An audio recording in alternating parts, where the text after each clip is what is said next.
Tudo bem com vocês, meus irmãos e amigos? Pastor Hermes Araújo chegando com mais um estudo. E será sobre... Tem muitos vídeos postados nas redes sociais por pessoas exploradoras da fé cristã. Apresentam narrativas sobre guerras sem conhecimento das profecias. Não tem compromisso com a evangelização. São papagaios do sistema do engano. Falam o que ouvem, só querem visualizações. Comparam as notícias mundiais com previsões para o arrebatamento. Como diz o apóstolo Paulo, em 1 Coríntios capítulo 4, versículo 20, porque o reino de Deus não consiste em palavras, mas em virtude, ou seja, em poder, em conhecimento, em espiritualidade. Não sabem diferenciar guerras proféticas das guerras históricas. Na revelação do Espírito Santo, vamos ao estudo. Mateus capítulo 24, versículos 6 e 36, diz assim: E ouvireis de guerras e rumores de guerras, olhai e não vos assusteis, porque é mister que isso tudo aconteça, mas ainda não é o fim. Mas aquele dia, hora, ninguém sabe, nem os anjos do céu, mas unicamente meu Pai. O Senhor Jesus estava na terra quando disse esta frase, que não sabia o dia e a hora do seu retorno. Após a ressurreição, disse em Mateus 28, 18, é-me dado todo o poder no céu e na terra. Então ele já sabe o dia e a hora. Não é mesmo? Há muitas interpretações teológicas dispensacionalistas sobre um assunto. Vou passar o que penso. Há muitas interpretações aí de vários teólogos sobre a volta do Senhor Jesus. E também eu tenho uma forma de dizer para vocês qual a minha interpretação dentro do texto bíblico que vamos ler. O tema será: qual profecia falta para acontecer o arrebatamento? 1 Tessalonicenses, quero ler aqui com vocês, 5:3, pois que quando disserem a paz e segurança, então lhes sobrevirá repentina destruição, como as dores do parto, aquela que está grávida. De modo nenhum escaparão. Aqui Paulo usa a metáfora sobre as contrações de uma gravidez, que são sinais preditos que vai nascer o bebê. E também, dentro do assunto que vamos comentar, a vinda do Senhor Jesus é com sinais que está acontecendo. Temos aqui uma introdução que nos diz assim: no penúltimo estudo, o tema foi a existência da Terra, teve princípio e terá fim. Eu avisei. Compare os acontecimentos mundiais com as profecias. Não deem ouvido aos pseudos ensinadores, ou seja, aos falsos. Estão sendo usados pelo espírito do engano, tirando o foco dos sinais proféticos. Já não bastam os vídeos intitulados humoristas cristãos brincando com a fé. E pelas visualizações dá para perceber o nível espiritual da irmandade, dos seguidores, dos cristãos de hoje, que gostam de ouvir peças teatrais pela internet sobre a palavra de Deus, sobre o sacrifício do Senhor Jesus. Estão brincando, e há muitas visualizações, porque há cristão que gosta de ver e sorrir com aquilo que eles mostram. Mateus 24:11 nos diz assim, surgirão muitos falsos profetas e enganarão a muitos. E 1 Timóteo capítulo 4, versículo 1 nos dá um reforço, mas o Espírito expressamente diz que nos últimos tempos, épocas, períodos, Apostatarão alguns da fé, dando ouvidos a espíritos enganadores e a doutrinas de demônios. Você pensa que Satanás está calado, quieto? Ele está trabalhando de uma maneira tal que os crentes que não têm compromisso com a fé cristã e os que estão aí postando vídeos para não conscientizarem pessoas, mas sim ganharem, visarem lucros sobre o que postam, aqui nos diz sobre explicação que vou passar para vocês sobre guerras proféticas em partes cumpridas. O livro do profeta Daniel é o Apocalipse do Velho Testamento. No sonho da estátua de Nabucodonosor, Deus revela ao profeta Daniel a interpretação, que ali a cabeça é ouro, o peito é prata, a parte da barriga ali é bronze, e o ferro com barro são as coxas e os pés. Há 4 impérios. O Messias é a pedra que foi cortada e enche a terra, é o reino de Deus, inaugurado através da igreja. Escrito em Mateus 16, 18, Jesus dizendo: pois também te digo que tu és Pedro, e sobre esta pedra edificarei a minha igreja, e as portas do inferno não prevalecerão contra ela. Então aquela pedra cortada que caiu no pé da estátua é o Senhor Jesus. E aqui nos diz em Daniel capítulo 2, versículo 34, 35 e 45. Estava vendo isto quando uma pedra foi cortada sem auxílio de mão, a qual feriu a estátua nos pés, de ferro e de barro, e os esmiuçou. Mas a pedra que feriu a estátua se tornou grande monte e encheu toda a terra. É o que eu disse, é o reino de Deus e a igreja que encheu a terra.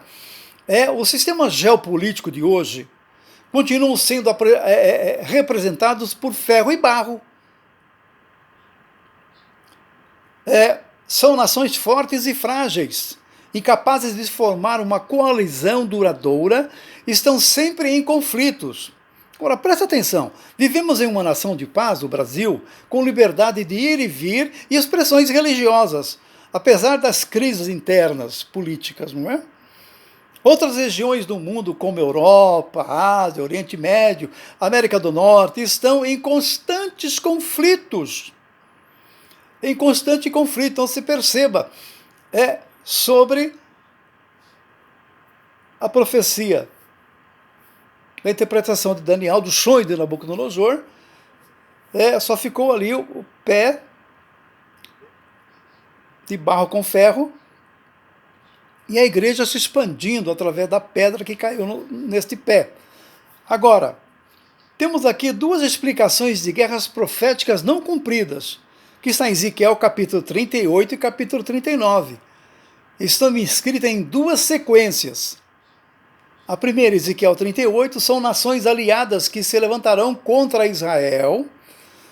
São elas Rússia, que é Magog, Turquia, Meseque, Tubal, Gomer e Togarma, Irã, que é a Pérsia hoje, Sudão, que é a Etiópia, que é a região de Cush, Líbia e Put. Não é Putin da União Soviética, é Putin, é a região. Esses conflitos, ou seja, estes conflitos abrirá o cenário para o arrebatamento e o surgimento do anticristo, realizando os acordos de paz falsa por 7 anos. Daniel 9, 27, ele firmará aliança de paz com muitos por 1 semana. Provavelmente, nesse acordo de paz, será tratada a reconstrução e separação da região de Gaza para os palestinos, com a liberação do Domo da Rocha, onde está ali a mesquita de Omar, dentro do assunto aqui, é a região de Gaza ali, a Palestina, tá? Que será com reconstrução e separação para os palestinos. E tem que liberar o Domo da Rocha ali em Israel, onde está a mesquita muçulmana, aquela que tem o topo de ouro, o domo de ouro, né? Dando início à construção também do 3º templo, acalmando o desespero mundial com as narrativas enganosas sobre o arrebatamento. Haverá muitas narrativas enganosas sobre o arrebatamento. E o anticristo se aproveitará também com o seu surgimento para o engano daqueles que ficaram aqui. Agora, Ezequiel 39, que eu disse que é a sequência de duas guerras, no 38 e 39, é a guerra do Armagedão, final da tribulação. O anticristo rompe a falsa paz, como dá a sequência em Daniel 9:27, fala sobre dois sentidos ali. Primeiro, ele fez uma falsa paz, e segundo, o próprio versículo diz que ele quebra, e na metade da semana fará cessar o sacrifício e a oblação. Ou seja, semana profética de 7 anos, e na metade, que é 3 anos e meio, 42 meses, ele rompe o acordo de paz, entra no terceiro templo e exige adoração. Isso está também em 2 Tessalonicenses, capítulo 2, versículo 4. A igreja não estará mais aqui. Mas estou dando uma sequência para vocês entenderem. O qual se opõe e se levanta contra tudo, o que se chama Deus, ou se adora, de sorte que assentará como Deus no templo de Deus, que é o terceiro templo, querendo parecer ser Deus. Então o anticristo vai se manifestar na pessoa de Satanás, na realidade, para poder querer a adoração daqueles que ficaram, prometendo coisas mentirosas. Em Apocalipse 13:5, e foi-lhe dado uma boca para proferir grandes coisas de blasfêmias, e deu-se-lhe o poder para agir por 42 meses, que são 3 anos e meio, segunda metade dos 7 anos da tribulação. Agora, explicação de guerras históricas e rumores. A primeira, guerras históricas e rumores. Primeira e Segunda Guerra Mundial são rumores. Israel contra o Irã, a antiga Pérsia, que está sendo realizada essa guerra hoje, são rumores, mas com teor profético. E em 1967 houve a guerra de Israel, dos 7 dias, com o Egito e outros aliados, querendo destruir Israel. Israel derrubou eles. E outros são rumores de guerras, como Rússia e Ucrânia, como a guerra do Iraque, que os Estados Unidos invadiu. Também temos aqui outra forma do Hamas ter invadido Israel. Israel deu retorno ali na Palestina, destruindo muitos na Palestina. Ezequiel 36:19, sobre Israel, espalhou-os entre os gentios e foram dispersos pelas terras conforme os seus caminhos e conforme os seus feitos eu os julguei. Então Israel estava numa situação de idolatria. Uma guerra com a Síria, Babilônia, depois os persas deram uma cobertura para eles, a Grécia foi vencida, né? Pelos romanos, a Pérsia, que hoje é o Irã, venceu a Babilônia, lá na época, é o que eu estou dizendo aqui do sonho de Nabucodonosor, no capítulo 2, lá, da estátua. Estou dando aqui uma colocação rápida para vocês entenderem. Israel foi espalhado por todas as nações. Já em Isaías capítulo 66, versículo 8, cumpre-se a profecia: quem jamais ouviu tal coisas, quem viu coisas semelhantes, poder-se-ia fazer nascer uma nação em uma terra num só dia. E de uma só vez? Mas Sião esteve de pátria e já deu a luz aos seus filhos. Isso foi o retorno de Israel, onde a ONU e todos os países ali aprovaram o retorno de Israel com um voto apenas que faltava para decidir, porque foi empatado. Veja como as coisas proféticas estavam acontecendo. E Oswaldo Aranha, um brasileiro de geração judaica, estava ali assumindo a presidência da ONU. Ele deu o seu voto Minerva, aprovando o retorno de Israel. Em 14/5/1948, Israel volta a ser a nação. Isso foi em 47, essas reuniões devido à Primeira e Segunda Guerra Mundial, que destruiu muitos judeus, mataram muitos judeus. Vocês bem sabem da história.